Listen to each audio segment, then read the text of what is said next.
What's going on, Soul Tribe? And welcome to Alchemist Astrology. Justin here, and are you ready to get into them Lunar Shenanigans? Which is a weekly show that goes over the astrology of the moon, what sign it's in, what phase it's in, when it happens to be going void, of course, and to get an understanding and help and navigate the transits and aspects that the moon is forming with the other celestial bodies and how that can show up on a mundane sense and how to navigate that even on a personal sense. So it's always good to sync up with that good old moon. And this is one where this week is got a couple of hard aspects here. As we get every lunar cycle here, we come across that period of time where we're going to have the oppositions with Mars and with Saturn. They're actually going to be kind of back to back. That's going to be happening before we get to the full moon. That's going to be happening here. So that's going to be kind of a bit of a Jupiter's in the mix there, trying to balance out some things. So we'll dive into that a bit more, because then as we get towards the end of the week, things kind of smooth out, but we're still ending it on the malefics terms. But it seems to be a little bit lighter there. We got some trines and things that are going to be happening towards the end of the week. Now, before we jump into all that, if you want to support the work that I'm doing further, down in the description box, there is a link for my Patreon page, and I have two tiers on there. One of them will get you access to a monthly show that I do that goes over the most auspicious dates for each month, and the second tier will give you access to that, plus a personalized monthly transit report from me and other future things that I'm going to be doing on there as well. So if that's something that you're interested in, definitely go check that out. But let's go ahead and jump into this thing here, because I'm gonna look at that full moon. I'm gonna be covering the week of March 31st through the 6th, through April 6th, 2026. Look at that, we're getting into April. All right, but let's get some of the hard stuff out of the way here, because on the 31st, before the moon enters into Virgo, the moon is going to form an opposition with Mars. And the moon opposition and Mars oppositions, those are always going to tend to be tougher, because the oppositions are when the celestial bodies are 180 degrees apart from one another, or just in opposite signs, where we're talking about, I think it happens exactly at 22 degrees and 46 minutes. The moon will be at Pisces, and Mars will be in Virgo.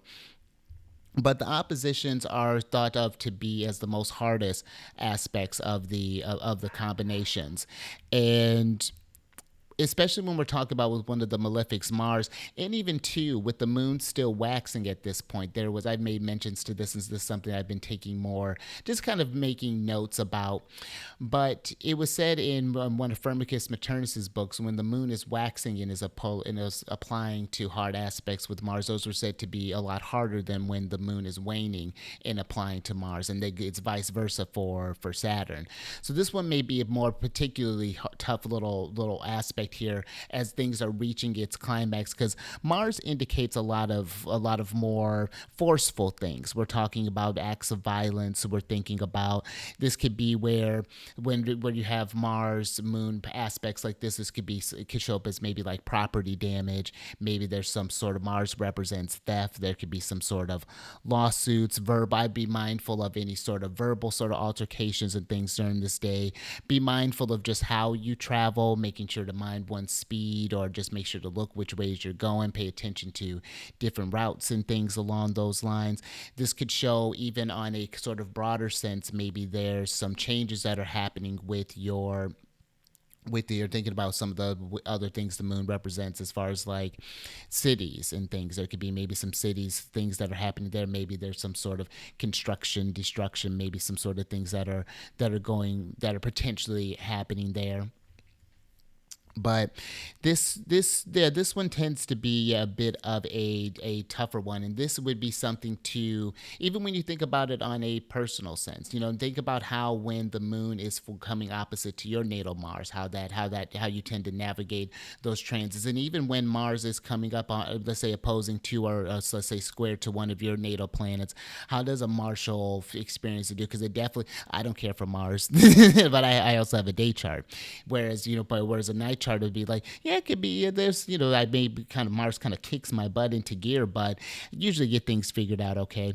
So that's something you could even too, how you navigate on a personal sense, that can give you a feel of how things feel on a broader sense as well. And then when you have other planets in your, let's say you're in your natal chart that's getting ready to form maybe different oppositions with different positions and things along those lines. So yeah, those could be some things to pay attention to. Mars usually represents like embassies under difficult circumstances.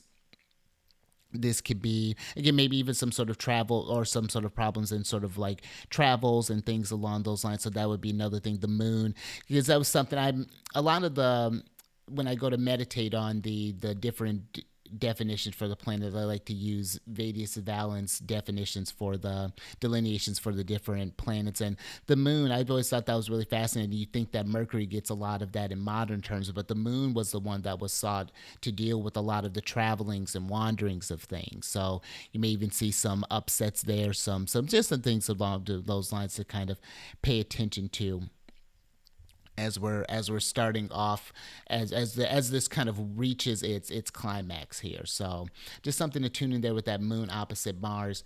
And then after that, the moon later that day, the moon is going to move into Libra, and that's going to happen at about 7:50 p.m. Pacific time. And if you're watching the video version here, I have the chart of the moon entering into Libra. And when we look at the lay of the land here, this is going to be the time where the moon is going to form its, we're almost halfway through the lunar cycle as we get to the full moon, but we got to talk to Saturn first. And so they're going from an opposition with Mars and now to an opposition with Saturn. So again, some more trickiness there. I mentioned that full moon. The nice sort of offset that's happening here, well, a couple of things. The moon is in Venus's sign, which is one of the benefics, and Venus is doing great. If you're looking at the chart, Venus just entered into Taurus. Is finally out of that co-presence with Saturn. So Venus gets a break. Venus gets to just be at home. It's feeling lovely, roaming through the pastures of Taurus. So the moon's got a good domicile lord in that regard. And we have Jupiter here. That's also in the mix, and actually going to be very close to seeing that full moon. So that's a little bit of positive energy there as we get into the moon in Libra.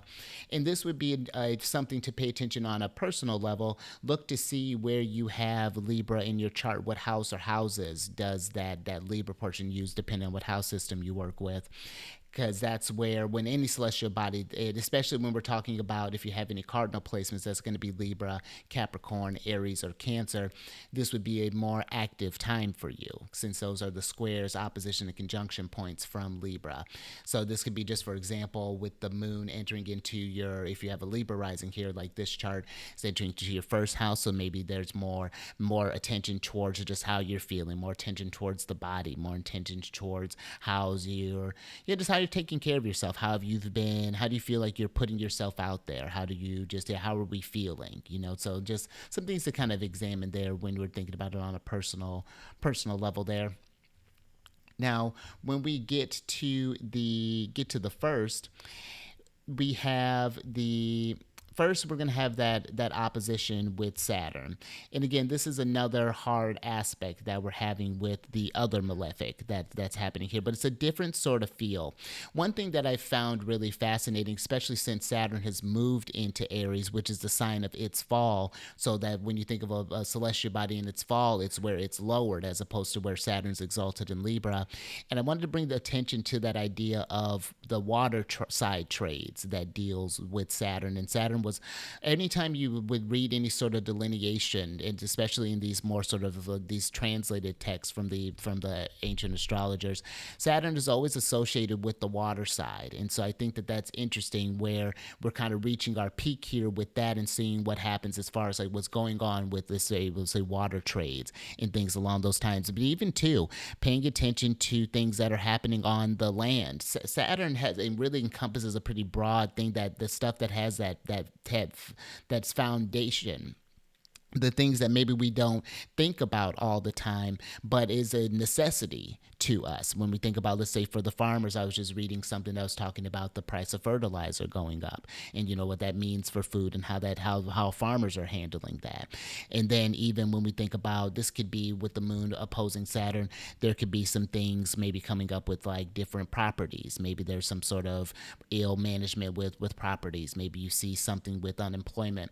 To give you an example, I remember I used to work at this place that was managed for about, for about, they were open for about 30 years, and then the owner ended up getting in this partnership with this person, and things went south.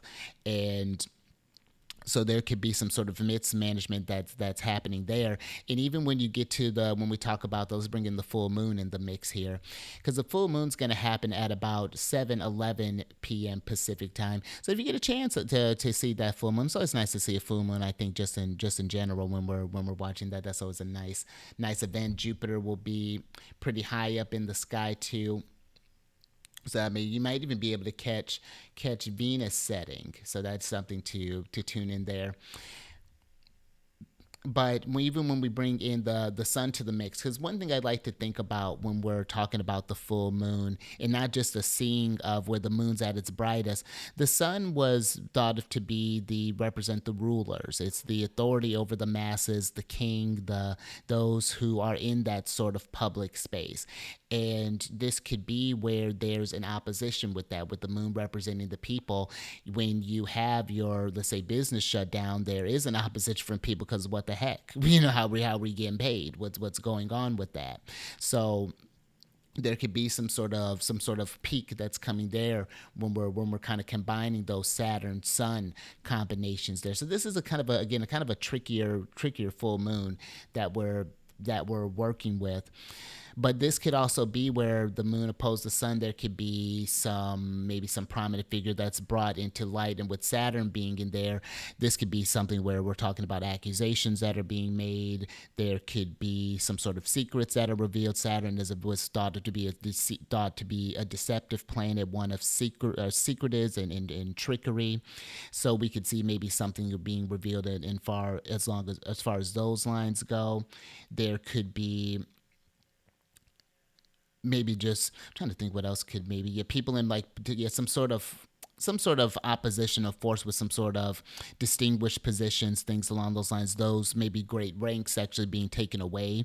Possibly that could be something that could potentially come up there. So yeah, a lot to, I think, to digest in this moon, as we kind of especially at this beginning of this week here. The moon's got a lot that it's that it's processing here.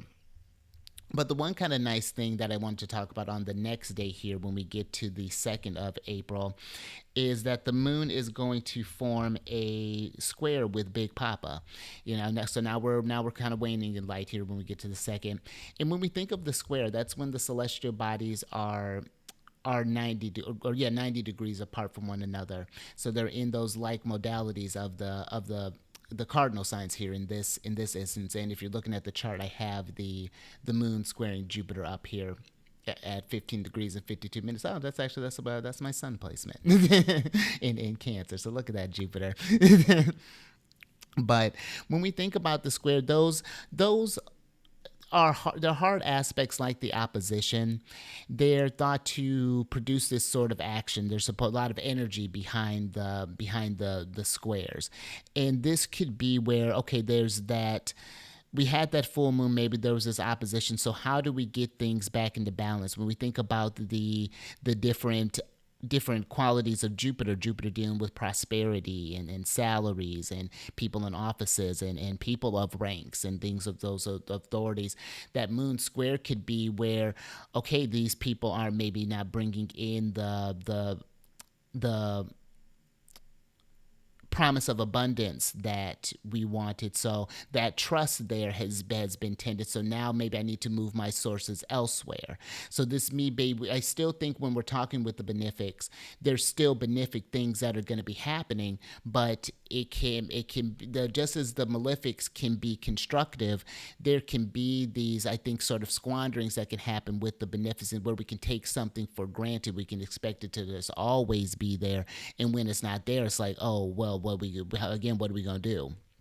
Now we have to do something with that's going to require more action. We have to find a different way of inheritance. We have to find other people who can maybe provide, because Jupiter was that brings that friendship with, or that connections with great people. It's very similar in Venus to that degree, that wanting to bring together and raise things up. Maybe there could be some challenges there where there's a faith aspect with Jupiter too. So I always think that there can be this maybe challenge with faith that maybe potentially happens there, with maybe some things that are going on, maybe some news that's heard, or something that goes on with these oppositions that were going to be happening there, and just like how do we see the abundance now that again Jupiter's raised up, is exalted, it's doing pretty great outside of being home. This is one of the that along that 12-year trek that Jupiter does. This is one of Jupiter's favorite spots to stop by when we're talking about Cancer here.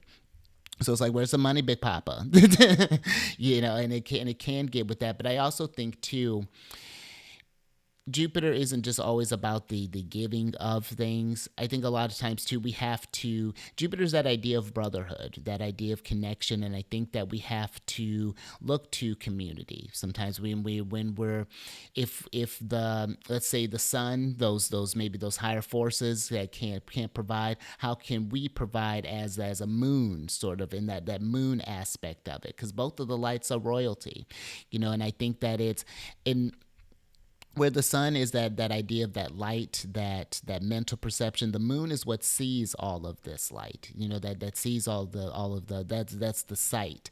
And I there's just something there, I think, about seeing that we're all going through this, and that we can all get through this, especially when there is that togetherness, where there's that fellowship that maybe is going on there. That it makes me think about that when there's let's say prices, or maybe things that are hiking up, going for like volunteering, and then how when we help to the neighborhood, like it gives back, the community gives back in that sense. So yeah, there's some interesting things to think about with that moon square, but I think that maybe there's this one more so feels like an invitation to find some alternative means for some help, or some relief from all the bad things that Jupiter promises. So yeah, just some things to think about there. But let's go on to the next day here, because then we get to the 3rd of April, and the moon's going to move out of Libra and then move into Scorpio, and that's going to happen at about 5:10 a.m. Pacific time. And I have that chart up here with the moon in Scorpio. And when we get the lay of the land here, the moon's got a lot of trines that it's going to be forming. A lot of it's going to have that opposition with Venus right out here, which we're going to talk about here in a moment. And then a lot of the rest of the conversation, it's just having these trines with. And now we're going out of those hard aspects with the malefics, and now we're getting a little bit of ease, at least in the sense of Mars, and we'll get more ease when we get into Sagittarius for Saturn. But this is the position where the moon comes every lunar cycle, where the moon has a tough time, because this is where the moon finds itself in its fall. And like I had mentioned with Saturn, it's just when the celestial body's in its fall, it's harder for the moon to do moon things, to do that sort of. And I would just think with Scorpio, it's a martial ruled sign traditionally when we're talking about Scorpio. The kind of mixed bag, I always think about that with the moon in Scorpio, just because Mars and the moon, they're of the night sect, so they're teammates in that regard. And so where this could be a bit tough, I think a bit tougher time, just because yes, the moon is in a malefic ruled is in a malefic ruled sign, but it's not that the moon can't do anything here, but it just does it maybe in a more intense, focused fashion, in a more martial fashion than it does, but that as opposed to that maybe softer Venus approach when the moon is in Taurus. It's just a different feel, but there could still be there's still that nurturing moon there, all of the same. It just feels like I'm doing this because I know better. The moon's a bit more forceful in that regard, but we get to that moon opposing Venus right off the bat as the moon's forming there, which I guess, when we're thinking about it, if we're going to have hard aspects with planets, better it be the benefics than the malefics at the end of the day. And that thing with Venus where there's that opposition with their Venus again is similar to Jupiter. That Venus likes that friendship, that idea of companionship, wants friendship, that or again not friendship, wants that cheerfulness, that laughter, that joy, wants all of the sweet things in life, all of the things that make life enjoyable. And with it being opposite, there may be a challenge with that. How to find those and make those pockets of times with the still navigating Saturn, still very early in Aries. So we're still at the beginning parts of this story that we're getting into, of this new book that we've started with Saturn entering into Aries here. And so now it's just like, how do I achieve what do I desire? How do I achieve what I love in these times? What does that look like? How does that, and it's thinking about too where Venus was a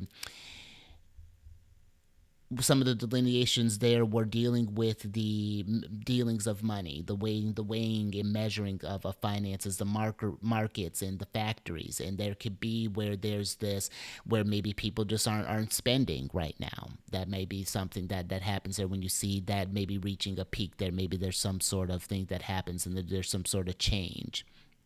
People's interests maybe are potentially changing. It's fine to see in the markets trying to navigate that. And it's like, how do we get things back into some sort of balance now that there's been just a lot of these. We've started this week off with nothing but hard aspects. A lot of action is and things are needed to be brought into order.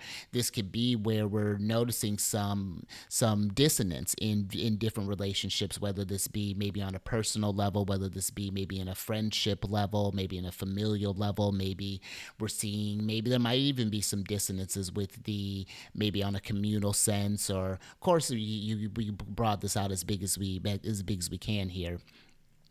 But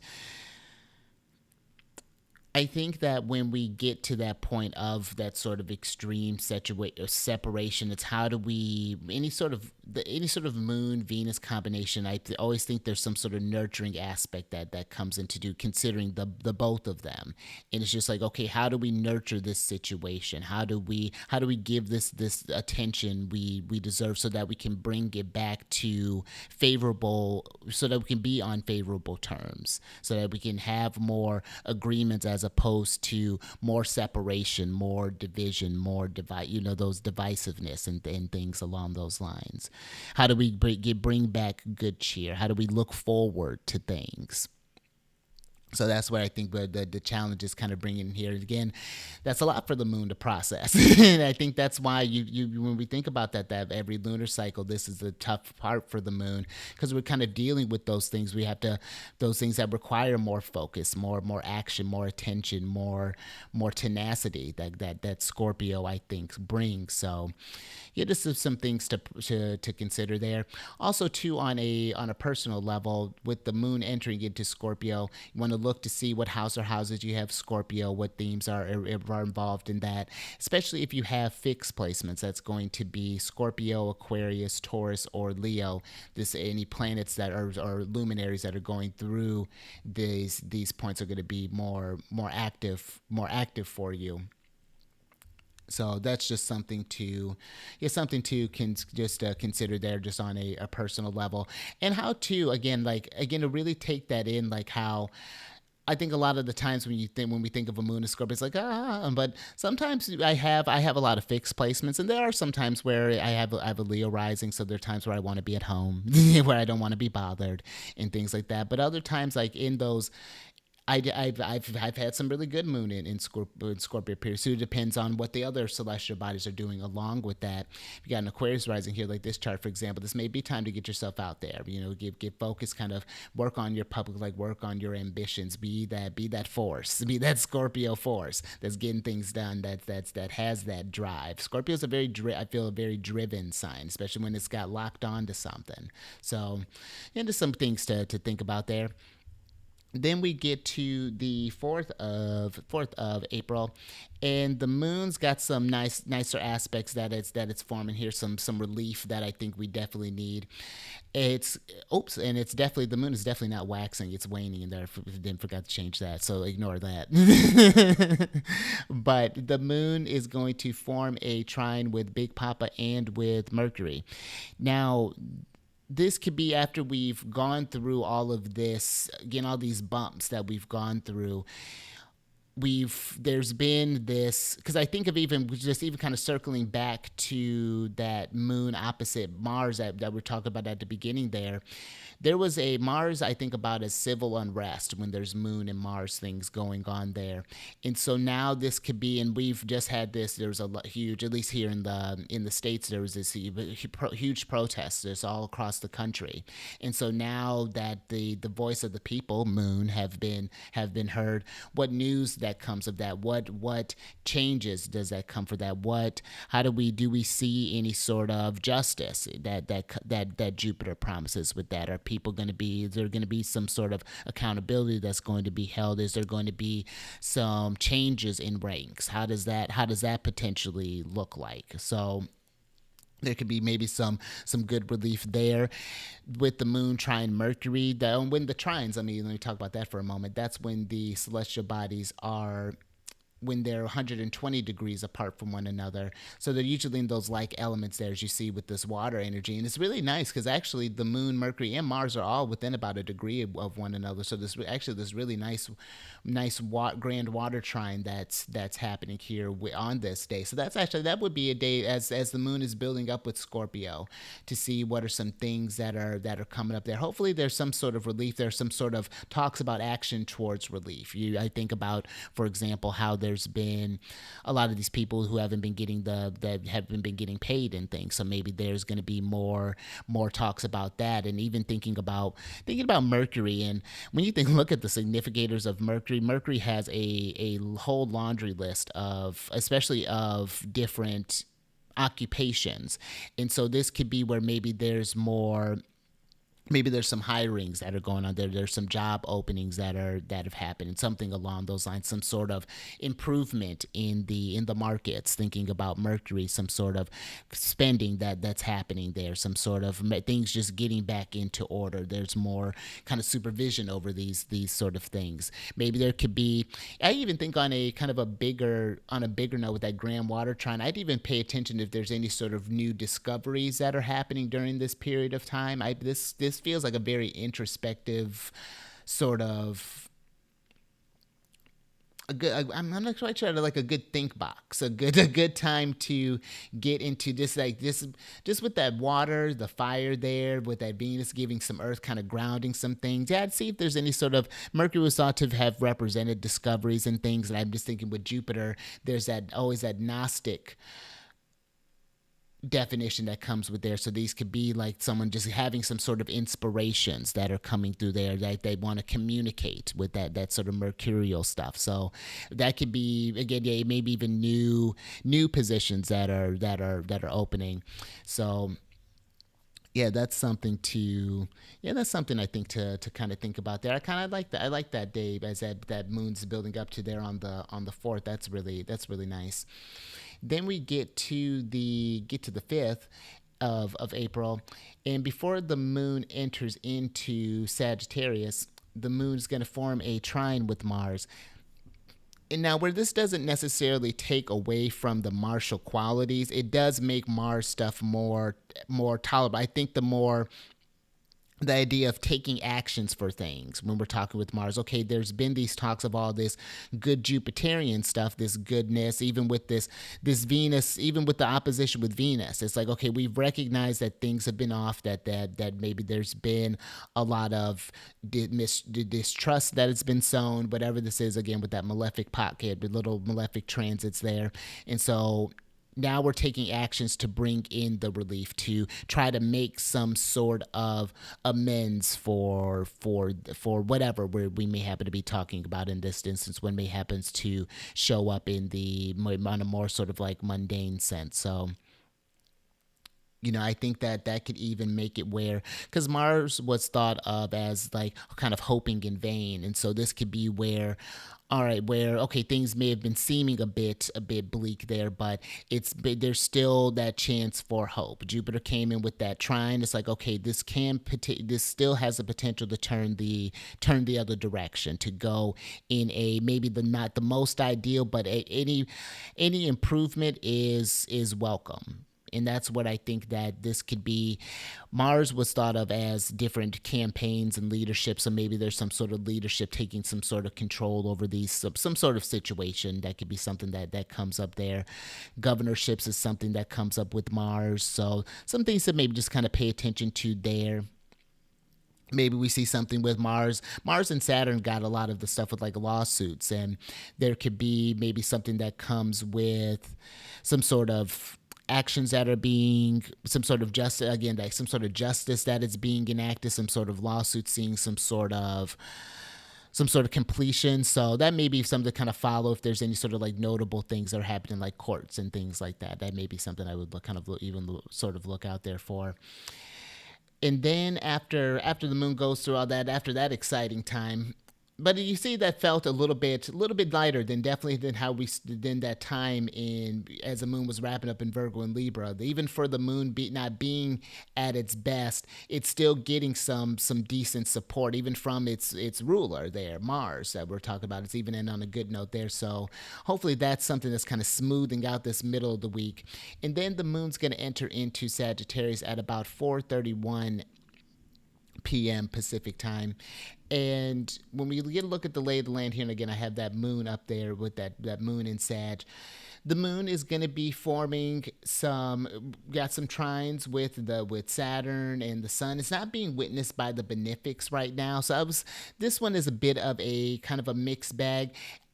It's got a hard aspect with Mars, that it's not going to complete. Well, no, actually, I think it will actually complete that before Mars gets out of there. But yeah, this one is not necessarily the best placement for the moon. The nice thing is that it's in a benefic ruled sign of Jupiter. The moon is they have this, even though they're not able to see each other since they're in aversion to one another, they're still in each other's home, the moon being in Jupiter's house of Sag and then Jupiter being in Cancer. So there's at least that's going there. But this may be even a bit of a trickier one for the moon, because it's going to have that square with Mars. Let me actually pull up something really quick on my. Oops. Hope I gotta change something. Hope I'm not gonna be able to do that right now, but that's okay. But yeah, this one may be a bit of a trickier one for the when we're thinking about the moon here as it enters into Sag. And before I talk about that, this is where you want to look at the Sag portion of your chart, what house or houses that you have Sagittarius in, and especially if you have any mutable placements, that's going to be Sag, Pisces, Gemini, or Virgo. It's going to be a more active point for you whenever there are celestial bodies or luminaries going through there. So that would be on a more kind of personal level to kind of see how this moon may be interacting with you and in those planets there.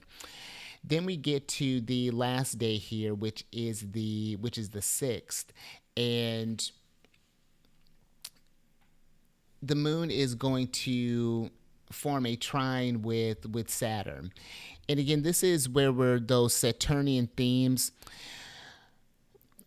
because it was Saturn gets this interesting thing in balance where Saturn says is said to be the ruler of ignorance and necessity.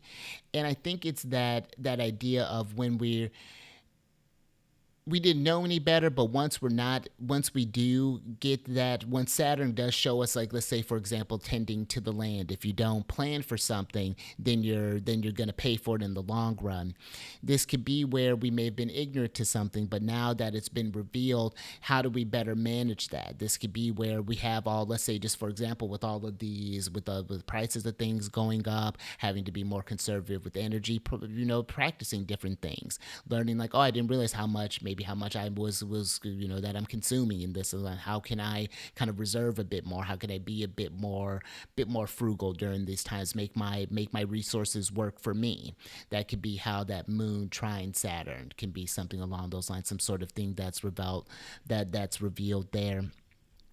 This could be where, okay, let's say if there were layoffs or anything along those lines, this could be where it's like, you know what, all right, it's time for a fresh start. And that's to say that it's going to be easy with Saturn. There's going to be require a lot of work. There's maybe some patience in there. Going to have to be disciplined and strict and make sure that we're having to do the things that we're able to do, but that can lead to that accomplishment. Saturn is one that I think with work and with time, things get better, because Saturn can raise people up, can make one responsible for other people, can bring people into good ranks, can bring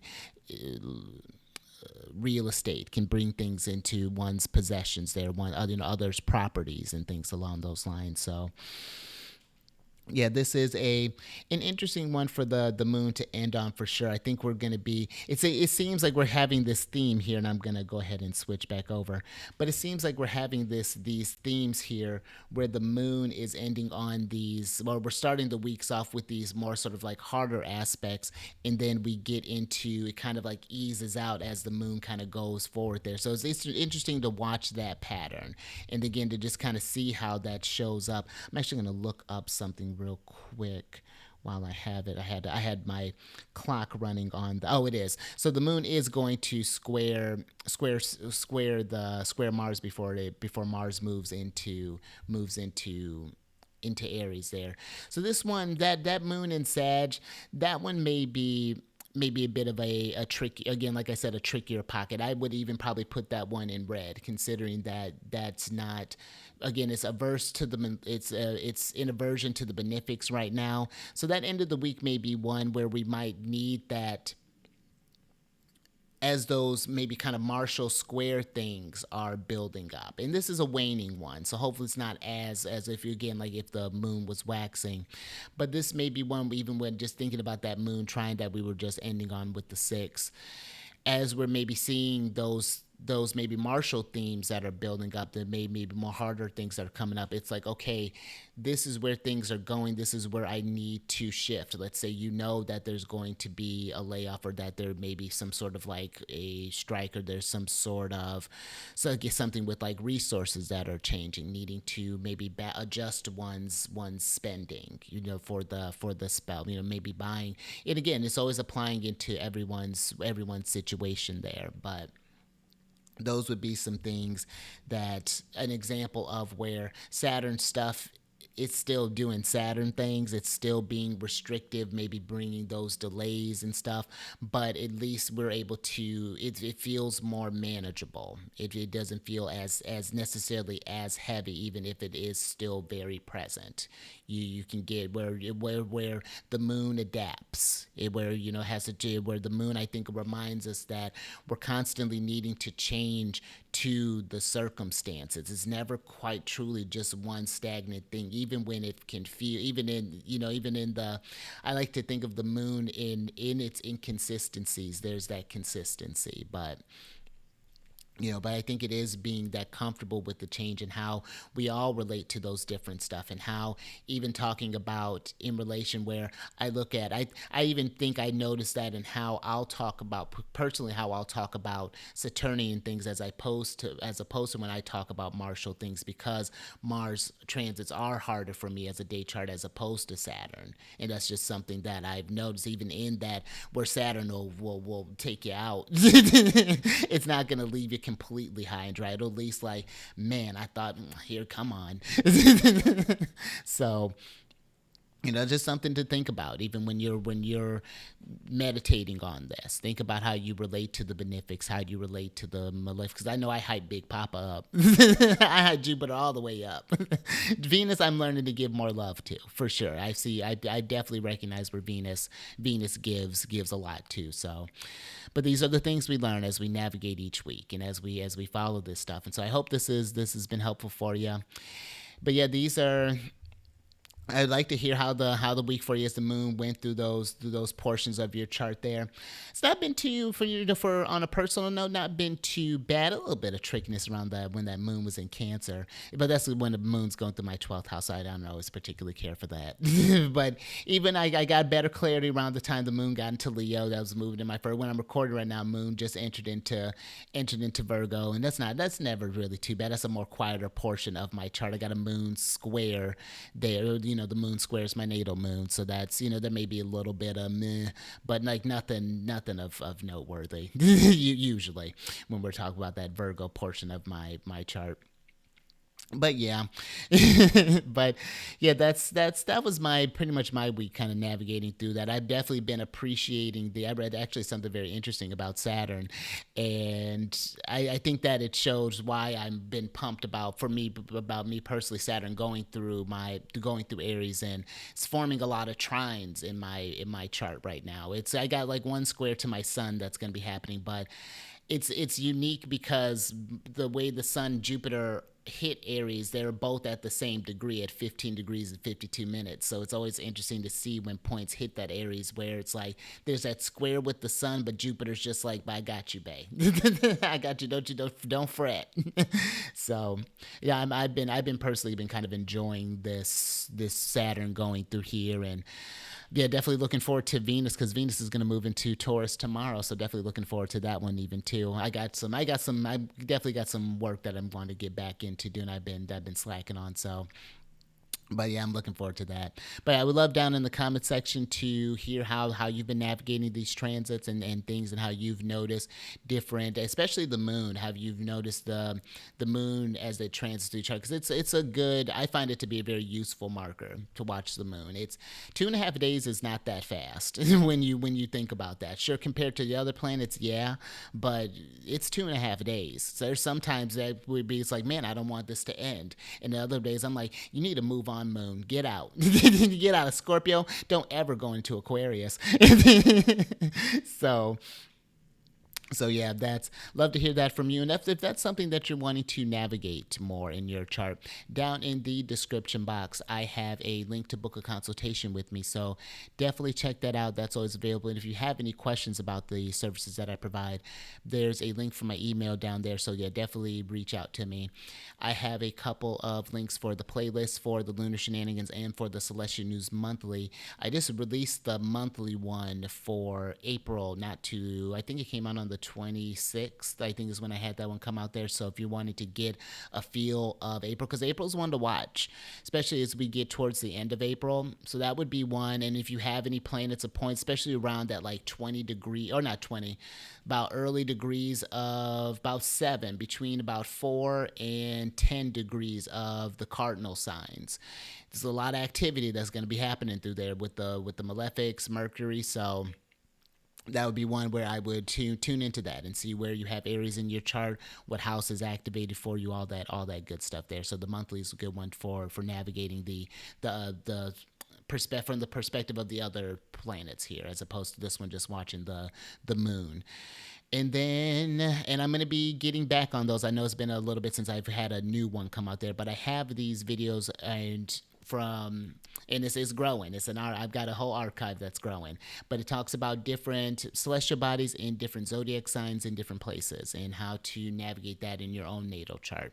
So definitely check that out. And if you have any requests of any videos that you've seen that I haven't done yet, definitely leave a comment and I will do that, because I'm focusing on the classical planets right now, and I might do the outer planets. We'll see once I get finished with I got a big task with these ones first. So let me get those out the way, but I do even got a couple of those ones. But all right, I think that's all I got for you there. So until next time, stay mindful out there. You keep eyes on that moon, that good old moon. That moon's out there. Oh, and you know what? If you happen to make it this far, it'll probably be too late to mention to it on there. I may put a little post about it. Mercury's at its greatest elongation. I still haven't had it. Mercury's an elusive one to catch of all of them, but Mercury's going to be at its greatest elongation on the 3rd of April. So that Mercury should be really good to see rising, and Mars is even up in the sky. So should be able to see Mars rising. That should be becoming more visible here soon as the sun is moving through. Especially, I would imagine by this time the sun gets into Taurus.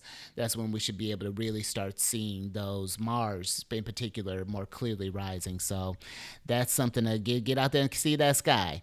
And I will catch you on the next one later.